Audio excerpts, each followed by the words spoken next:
गई इंद्रिये सुखाये, जोगे वेदे कसाय नाणेय, संयम दंसन लेसा, भविया सम्मत सन्नी आहारे, गुणजीवा पज्जती, पाना सन्नाय मग्गणा ओय, उव ओगो वियकमसो, विसम तुपरुवणा भणिया, झाणाविय पज्जाविय, जाय कुलकोडी संजू आसवे, गहनादियेन भणिया, कमेन 24 ठाणानी.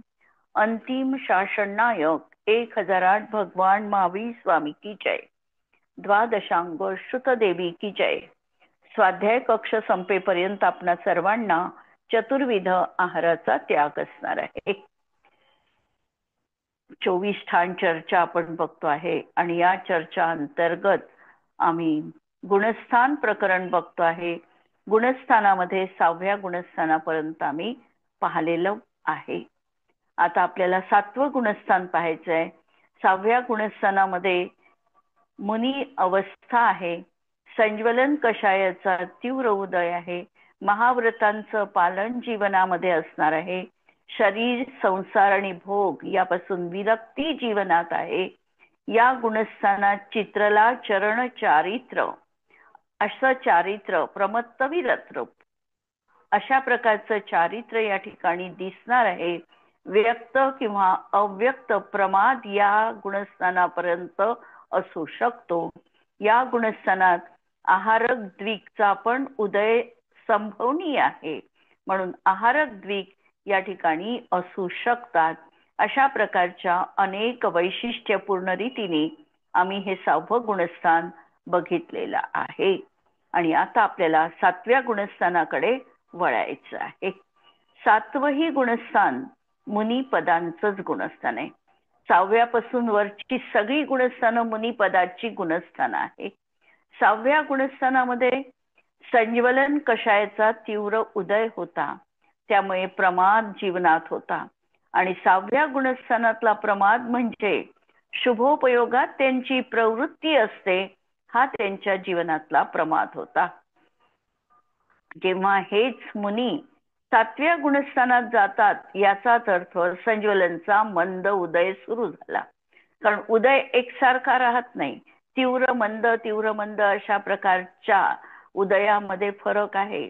आणि त्या दृष्टीने जीवाच्या परिणामांमध्ये देखील तरतमता दिसते. कधी तीव्र परिणाम, कधी मंद परिणाम, अशा तऱ्हेचे परिणाम गुणस्थानानुसार बदलत असतात. जेव्हा मंद परिणाम आहे आणि त्याच समयात संज्वलनचा देखील मंद उदय सुरू आहे, अशा वेळेला तेच मुनिराज 7व्या गुणस्थानात अप्रमत्त संयत गुणस्थानात आहे, अशा प्रकारचं कथन केल्या जातं.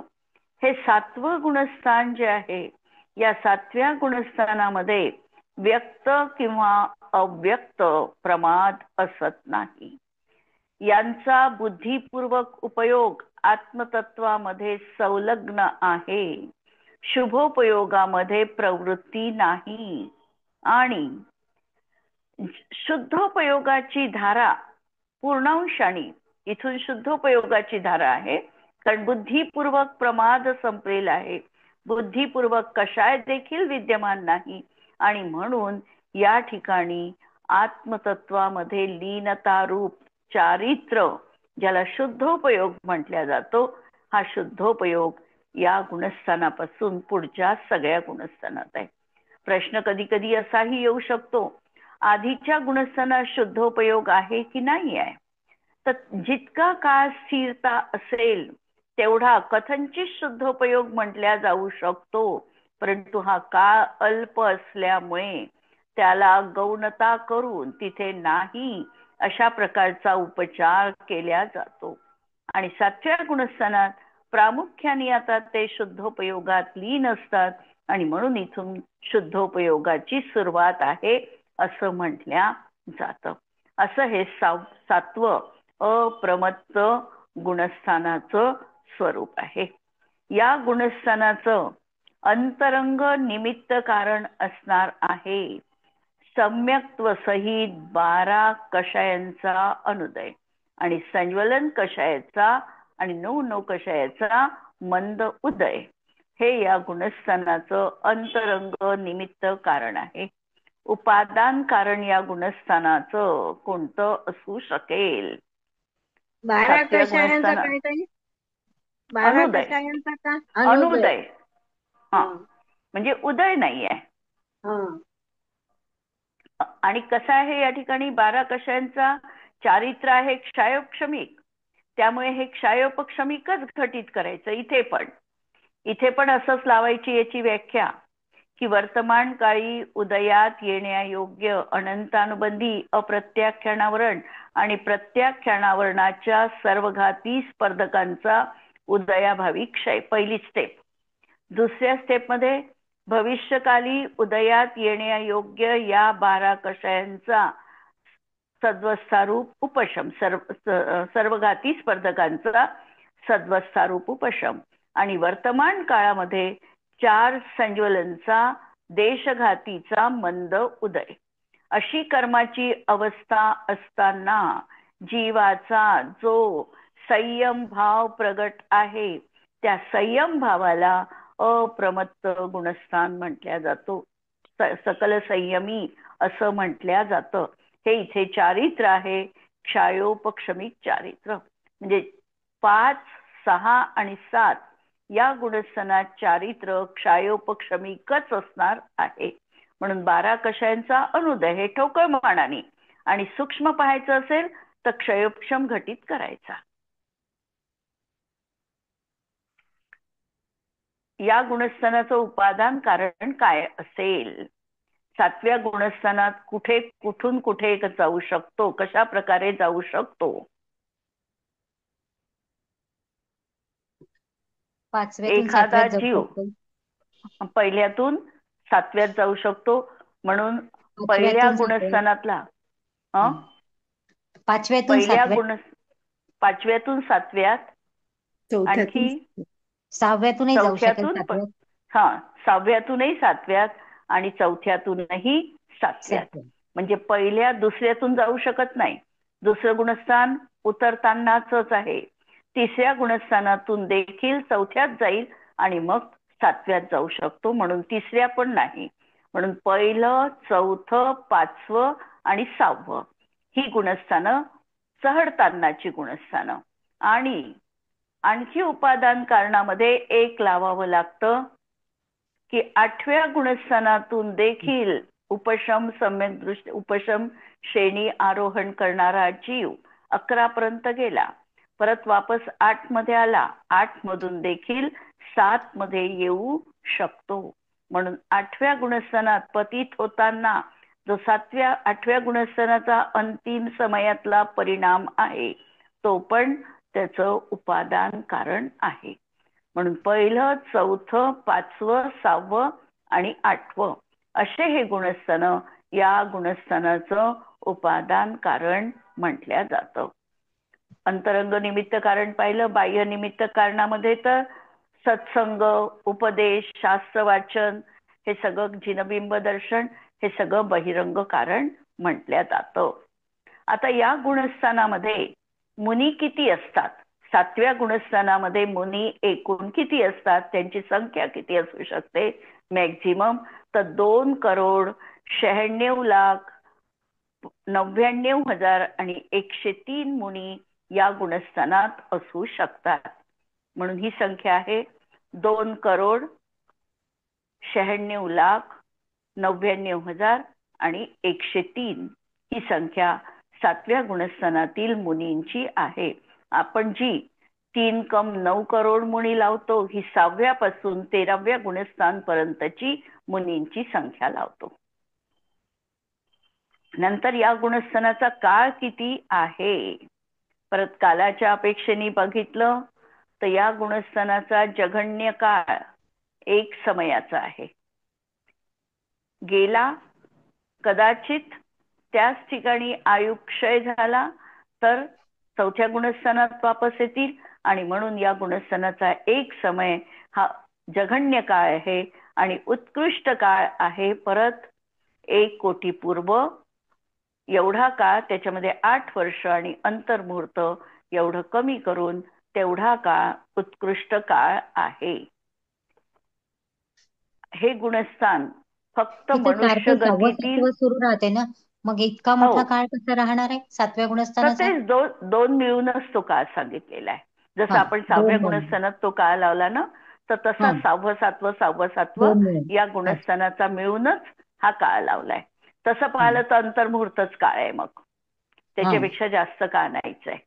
हम्म. पण 2 मिळून हा काळ लावलेला आहे.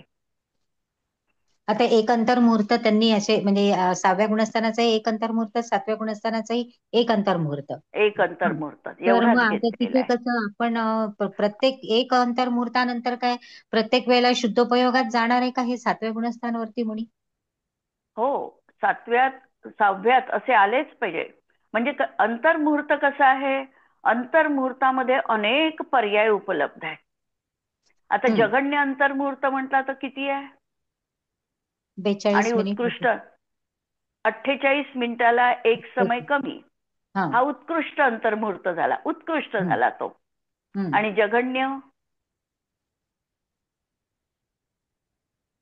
जघन्य अंतर्मुहूर्त आहे एक आवली हो. प्लस हा, एक समय, एक एक समय समय. एक म्हणजे समय. एक आवली प्लस एक समय, एक हा समय. जघन्य अंतर्मुहूर्त. आणि याच्यामध्ये जर आम्ही पाहिले सेकंद कितीतरी होतात, हो. आवली म्हणजेच आपण म्हणतो कितीतरी होऊन गेले समय, आणि हम्म. याच्यामध्ये कितीतरी मधले अंतर्मुहूर्त आहे. त्यामुळे अंतर्मुहूर्त म्हटला तर हा एवढा काळामधला काहीतरी आपण काळ घ्यायचा. लघु अंतर्मुहूर्त, भिन्न अंतर्मुहूर्त, हम्म. उत्कृष्ट अंतर्मुहूर्त, हे काळ घेतले तर हा असा हम्म. कमी जास्त काळ आहे, पण अच्छा. सगळ्याला एका अंतर्मुहूर्तात टाकलेला आहे. हम्म. म्हणजे असं आपण सेकंदानी सांगू तर 5 सेकंद म्हणजे एक अंतर्मुहूर्त असं गणित बसत नाही. हम्म. तो याच याने हिशोब लावावा लागतो, आवली आणि मुहूर्ताच्या अपेक्षेने. हम्म. त्याच्यामुळे याच्यामध्ये तरतमता खूप आहे अंतर्मुहूर्त कालामध्ये. हम्म. आणि कधी कधी आपण असं म्हणतो की तो अंतर्मुहूर्त 7व्यात आहे, परत 6व्यात आला, अंतर्मुहूर्त तिथे राहील, परत 7व्यात जाईल, हे त्यांचं गमनागमन सुरूच असतं. जर त्या समजा तो 7व्या गुणस्थानात गेला नाही तर ते हम्म. मुनिपदच धारण करू शकत नाही. मग त्यांना नियमाने 5व्यातच यावं लागतं. जर बदल नाही झाले या 2 गुणस्थानात हम्म. तर त्यांना 5व्यातच यावं लागतं. अच्छा. कारण बाह्यतः मुनिपद राहील, पण परिणामामध्ये हम्म. प्रत्याख्यानाचा उदय येईल, म्हणून ते गुणस्थान बदललेलं आहे. अच्छा. हम्म.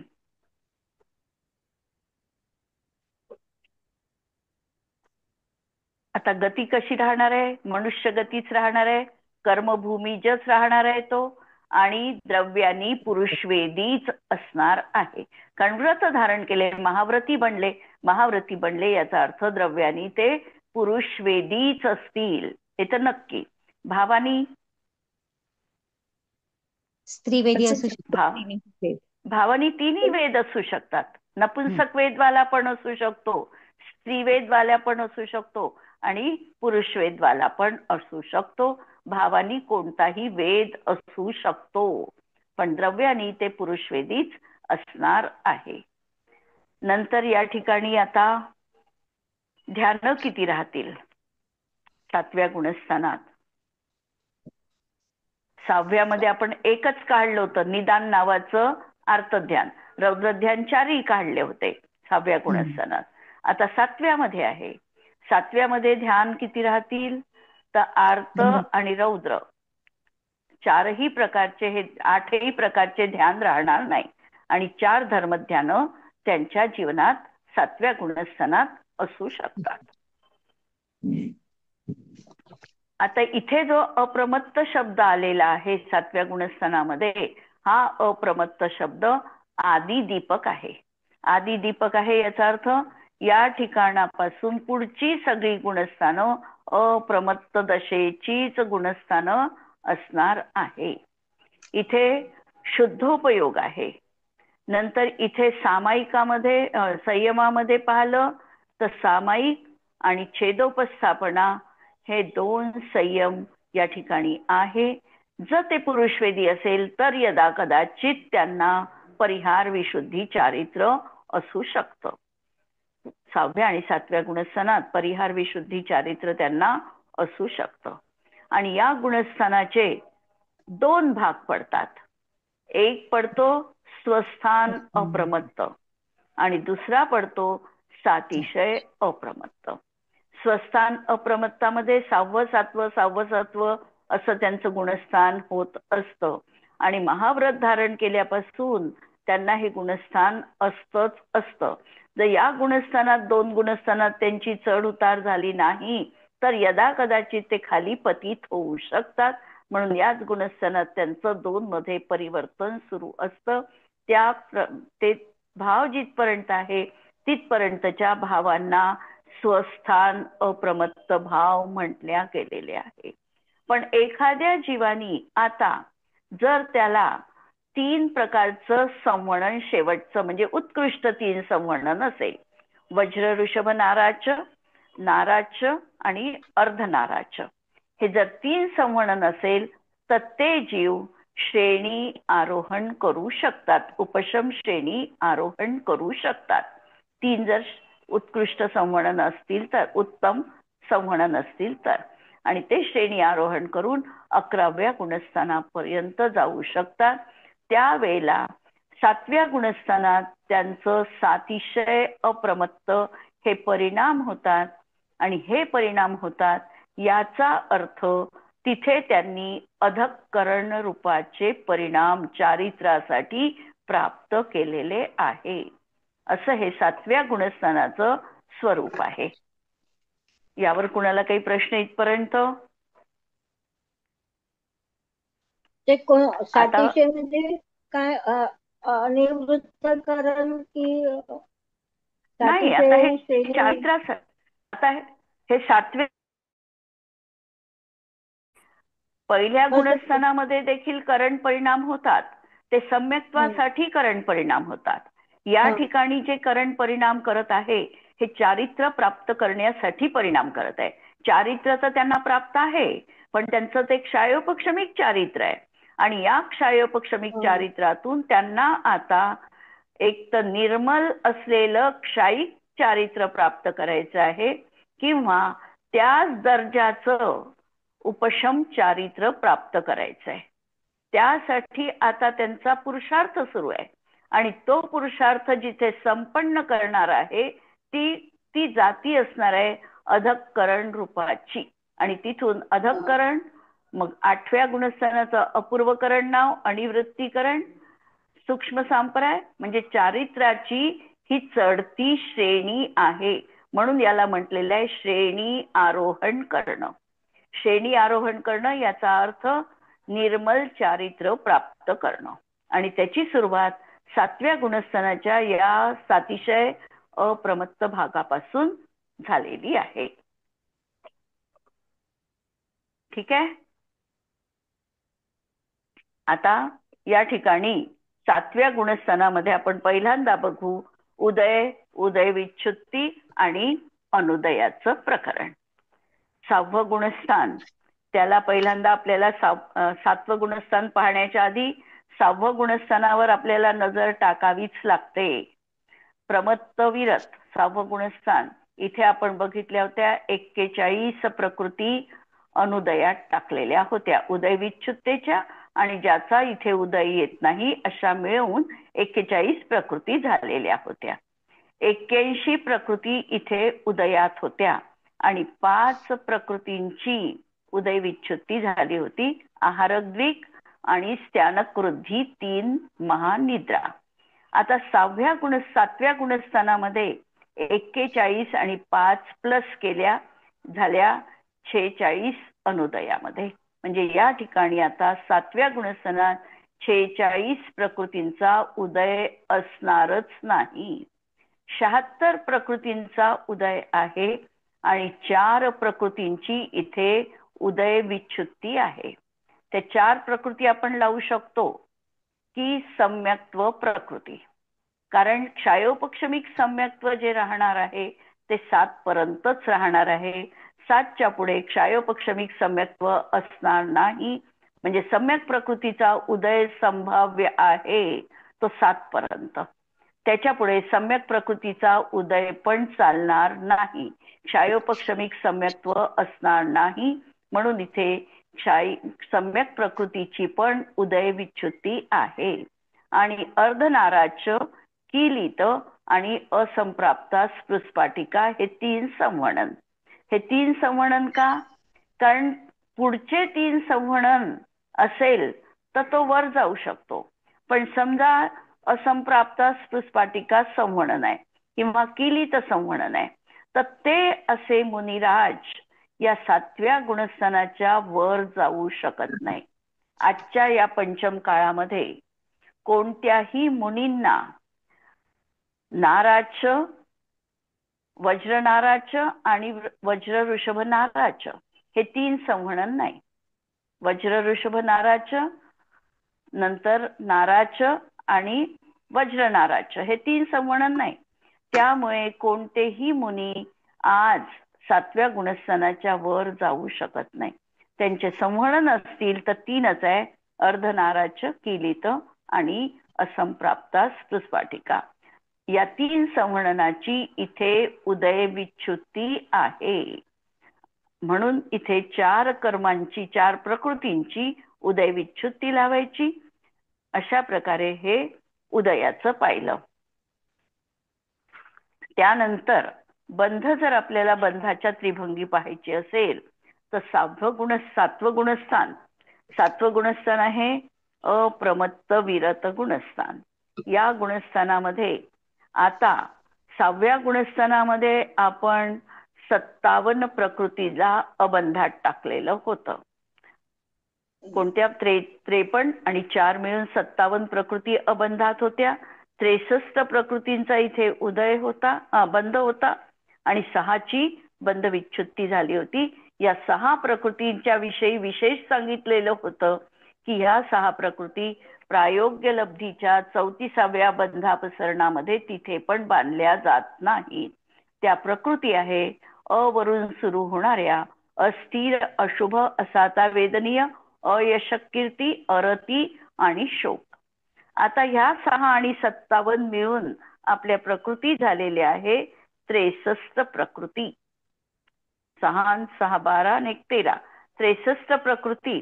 इथे अनुदयामध्ये 63 प्रकृती पाहिजे होत्या. अबंधात 63 प्रकृती पाहिजे होत्या. परंतु इथे मात्र आहारक द्विकचा बंध होतो. त्यामुळे 63 मधून आहारक द्विक 2 वजा करून 61 प्रकृती अबंधात आहे. म्हणजे या ठिकाणी अबंधामध्ये ज्या प्रकृती होत्या त्यामध्ये आता आहारक द्विकचा बंध इथे सुरू होऊ शकतो. म्हणून त्या ठिकाणी 61 प्रकृती अबंधात आहे. 59 प्रकृती ह्या बंधरूप आहे आणि 1 प्रकृती देवायुची इथे काय आहे तर बंध विच्छुत्ती आहे. याचा अर्थ काय कळला? 7व्या गुणस्थानात देवायुची बंध विच्छुत्ती आहे. याचा अर्थ काय लावायचा?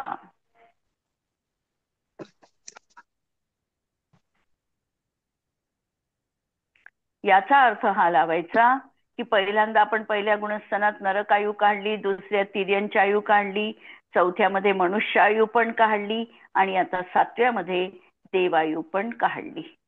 याचा अर्थ असा आहे की या गुणस्थानाच्या वर जर कोणता जीव श्रेणी आरोहण करत असेल तर श्रेणी आरोहण करताना त्याला कोणत्याही आयुचा बंध होणार नाही. 7च्या पुढे कोणताही जीव कोणत्याही आयुचा बंध करू शकत नाही. बंध करेल तर तसाही देवायुचा बंध जो सुरू होतो हा 6व्याच गुणस्थानात बंध सुरू होतो. पण त्याची पूर्ती मात्र 7 मध्ये होते. म्हणून इथे 7 मध्ये देवायुची बंध विच्छुत्ती सांगितलेली आहे.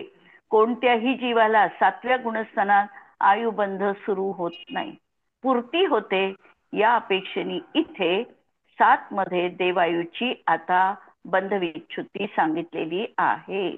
आम्ही बऱ्याच वेळेला असं प्रकरण वाचतो की एखाद्या जीवाचा 11व्या गुणस्थानात उपशम श्रेणी आरोहण करताना 11व्या गुणस्थानात त्याचं आयुक्षय होऊन त्याचं समाधी झाली किंवा मृत्यू झाला. मग हे कथन कोणत्या अपेक्षेने कसं बसेल, थोडी क्लॅरिटी यावी समजण्यात. तो चौथ्या गुणस्थानात येईल ना पहिल्यांदा, आणि मग मरण येईल त्याला. नाही, 11व्यात मरण झालेलं आहे, आधी आयुबंध 11व्यात झालेला आहे.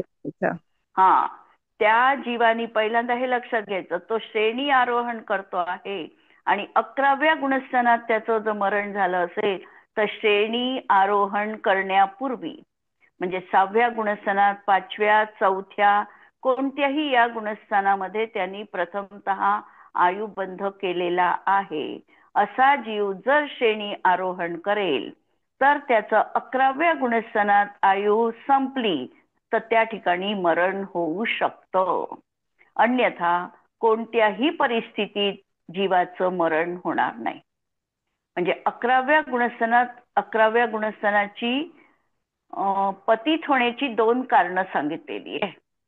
एक सांगितला कालक्षय आणि दुसरा सांगितला भवक्षय. भावक्षय किंवा भवक्षय, कालक्षय किंवा भवक्षय.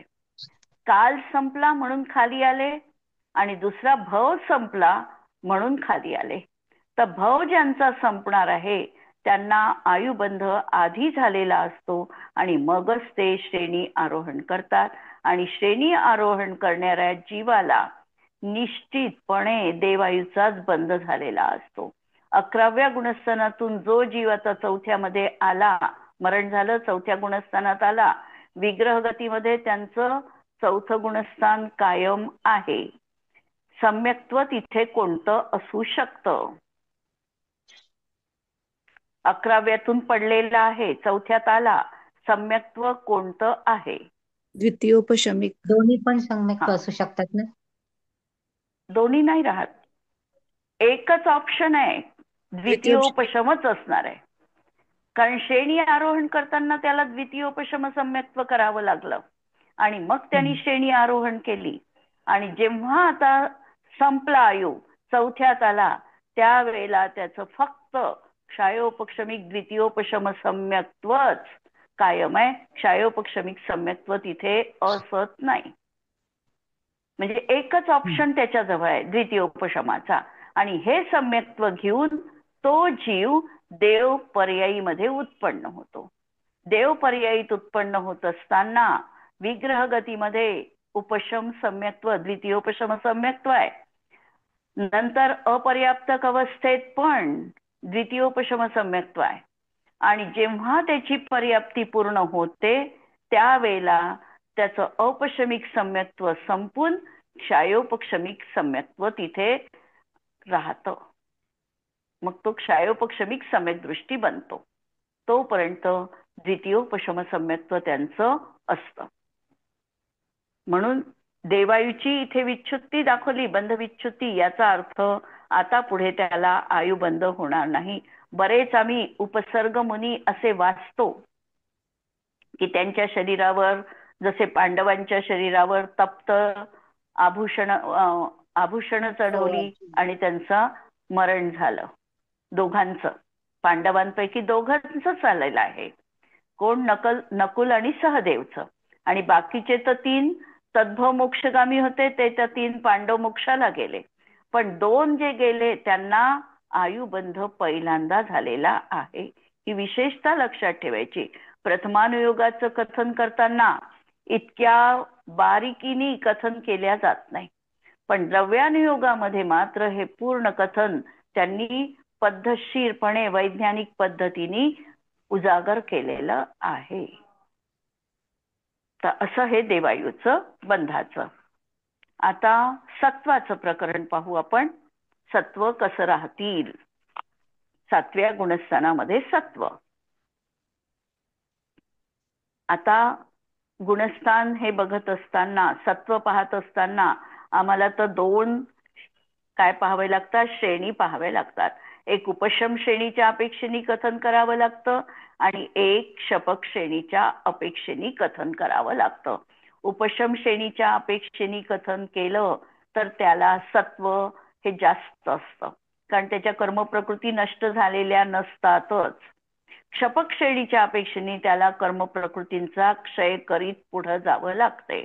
आणि म्हणून इथे जर आम्ही कालच्या याच्यामध्ये जर बघितलं, 6वं गुणस्थान प्रमत्त संयताचं इथे 2च असत्वात टाकले आपण, 2 आयोग, आणि बाकी 146 प्रकृतीचं सत्व दाखविलं आणि 0 प्रकृतीची सत्वविच्छुत्ती दाखविली. पण यामध्ये जर 6व्या गुणस्थानात किंवा 4थ्यापासूनही जर आम्ही क्षायिक सम्यक्त्वाच्या अपेक्षेने बघितलं तर इथे 4थ्याच गुणस्थानामध्ये 147 मधून 7 प्रकृती वजा, 148 प्रकृतीतून 7 प्रकृती वजा कराव्या लागतात आणि तिथे सत्व उरतं. मग 148 मधून 7 काढल्या म्हणजे 141 आणि नरकायू काढायची परत, अशी 140 प्रकृतीच इथे सत्व राहू शकतं. आणि हे सत्व, आणि जर त्याला तीर्थंकर प्रकृतीचा बंध नसेल तर परत एक तीर्थंकर प्रकृती कमी करायची, मग 139च प्रकृती त्याला सत्तेत आहे हे समजू शकतो क्षायिक सम्यक्त्वाच्या अपेक्षेने. 4थ्यापासूनच आमचं कोष्टक बदलतं. 4थ्यामध्येच आम्हाला तिथे 7 प्रकृतींचा आणि नरकायूचा आणि तीर्थंकर प्रकृती तो जर बांधत नसेल तर तीर्थंकर प्रकृती, अशा प्रकृती त्याला सत्वातून काढून टाकाव्या लागतात. मग आला मी 5व्या गुणस्थानात. 5व्या गुणस्थानातही क्षायिक सम्यक्ती अशा प्रकारे तिथे मात्र आता सत्वविच्छुत्ती होत नाही. जरी अप्रत्याख्यानावर्णाचा उदय तिथे नसला तरी देखील त्याची सत्वविच्छुत्ती जी होते ती पुढे 9व्या गुणस्थानातच होते. तोपर्यंत अप्रत्याख्यानावरण कशाय त्याच्या सत्तेमध्ये असतातच. त्याचं स्थिभुक संक्रमण होऊन ते कर्म त्या ठिकाणी देशघाती रूपाने परिणत होऊन संज्वलन रूपाने उदयात येतात. आता प्रमत्त संयत मध्ये आपण पाहिलेलं काल की 146, 2 आणि 0. जर इथे क्षायिक सम्यक्त्वाचा विचार केला तर 146 मधून 7 गेले म्हणजे 139 प्रकृती क्षायिक सम्यक्त्वाच्या अपेक्षेने पाहाव्या लागतात. आणि मग 139 प्रकृती पाहिल्या की असत्वात आम्हाला 7 + 2 अशा कराव्या लागतात, 9 प्रकृती. क्षायिक सम्यक्त्वाच्या अपेक्षेने परत अप्रमत्त मध्ये आम्हाला 9च प्रकृती ठेवाव्या लागतात. आणि इथे 9 प्रकृती गेल्यामुळे 148 मधून 9 गेल्या 139 अशा प्रकृती राहतात. आणि इथे 8 प्रकृतींचा सत्वविच्छुत्ती आहे, अर्थात ही पण क्षपक श्रेणीच्या अपेक्षेने. इथे आता 4 अनंतानुबंधी नाही, दर्शन मोहनीयाच्या 3 प्रकृती नाही आणि देवायू देखील त्याच्या सत्तेत असत नाही, कारण तो क्षपक श्रेणी आरोहण करणार आहे आणि जो जीव क्षपक श्रेणी आरोहण करेल त्याच्या सत्तेमध्ये कोणतीही आयु, भुज्यमान आयुशिवाय, मनुष्य आयुशिवाय कोणतीही आयु त्याच्या सत्वात असणार नाही. एक फक्त भुज्यमान आयु, मनुष्यायु त्याच्या सत्वात असेल आणि बाकीच्या 3 आयुचं त्याला असत्व असणार आहे. म्हणून क्षपक श्रेणीच्या अपेक्षेने देवायू पण निघाली, आधी तिर्यंची आयु निघालीच होती, नरक आयु निघालेली होती आणि इथे 7व्यामध्ये देवायू पण सत्तेमधून पण काढली, बंधातून निघाली पण इथे सत्वातून पण काढलेली आहे. अशा तऱ्हेने हे सत्व इथे 8 प्रकृतींची सत्वविच्छुत्ती आहे. मला वाटतं इथपर्यंत क्लिअर झालं असावं. नंतर क्षपक श्रेणी जर तो आरोहण करणार असेल तर त्याला हे संवर्णन पण चालत नाही. असंप्राप्त स्पृस्फाटिका अर्धनाराच केली तर उदयात नाही चालत. परत लक्षात घ्यायचं की उदयात नाही चालत, पण सत्तेत असू शकतं. हे पण संवहन त्याचं सत्तेत असू शकतं. सत्ता या संवहनाची आहे म्हणून बिघडलं नाही. उदयात मात्र हे संवहन चालणार नाही.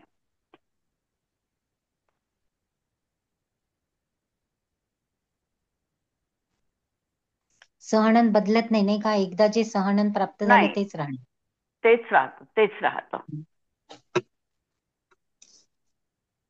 आता भाव पाहून घेऊ फक्त आपण. या गुणस्थानात भाव किती असतील? 7व्या गुणस्थानामध्ये भाव किती असतील? उपशम भाव, एक औपशमिक सम्यक्त्व असू शकतं. पुढे चालून द्वितीय उपशम पण असू शकतं, म्हणजे एक सम्यक्त्व.